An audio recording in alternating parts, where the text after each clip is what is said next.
আমাদের আজকের রেসিপি পোস্ত চিংড়ি তৈরি। গরম ভাতের সাথে কিন্তু খুব উপাদেয় খাবার। পোস্ত চিংড়ির জন্য আমরা কিন্তু সর্ষের তেলে রান্না করব, যেহেতু চিংড়ি মাছ এই জন্য সর্ষের তেলে রান্না করব।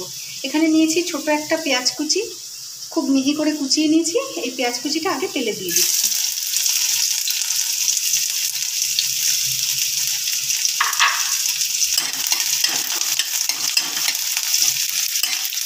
এখানে মাঝারি সাইজের চিংড়ি আমি আধ ঘন্টা আগে নুন হলুদ মেখে রেখেছি। 500 গ্রাম মতন, ছাড়ানোর পরে 500 গ্রাম মতন কিন্তু চিংড়ি আছে। চিংড়ি মাছটা আমি এর ভেতরে দিয়ে দিচ্ছি।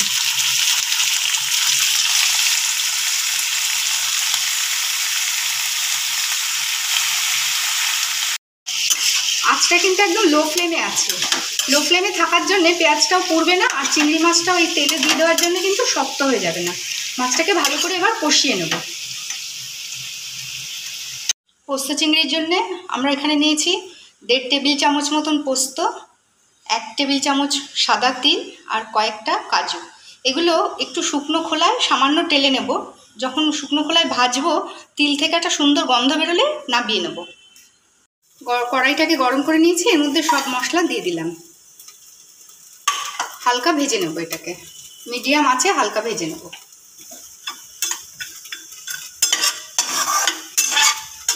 ভাজার পরে সুন্দর হালকা গন্ধ বেরিয়েছে। এবার গ্যাসটাকে আমি বন্ধ করে নামিয়ে নিচ্ছি, একটু ঠান্ডা করে এটাকে পেশাই করব। এরকম অল্প জল দিয়ে আগে পেস্ট করে নিয়েছি। এবার এর সঙ্গে আমি আমার স্বাদ মতন ঝালটা দিচ্ছি, দিয়ে একসাথে বেটে পেস্ট করে নেব। চিংড়ি মাছটা ভালোভাবে কষানো হয়ে গেছে, তেল ছেড়ে দিয়েছে। এবার আমি বেটে রাখা পোস্ত কাজুটা আমি দিয়ে দিচ্ছি। এখানে না হলুদ বেশি দেবো না, যেহেতু পোস্তর মাছ সেই জন্য একটু সাদা সাদাই থাকবে।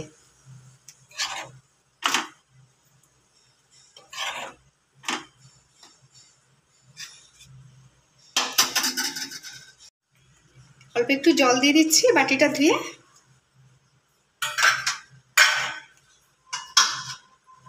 এবার ঢাকা দিয়ে দেবো। মিনিট 10 সিমে রান্না হওয়ার পর আমরা ঢাকনাটা খুলছি। সুন্দর গ্রেভি মাখা মাখা হয়ে গেছে। মাছটা তো সিদ্ধই হয়ে গেছে, চিংড়ি মাছ। এবার আমরা ফিনিশিং করব। ওপর থেকে অল্প একটু কাঁচা সর্ষের তেল ছড়িয়ে দিচ্ছি, এতে গন্ধটা খুব ভালো হবে। আর দিচ্ছি 2টো কাঁচা লঙ্কা চিড়ে। গ্যাসটা অফ করে আমি একটু ঢাকা দিয়ে এটাকে তারপরে সার্ভ করব।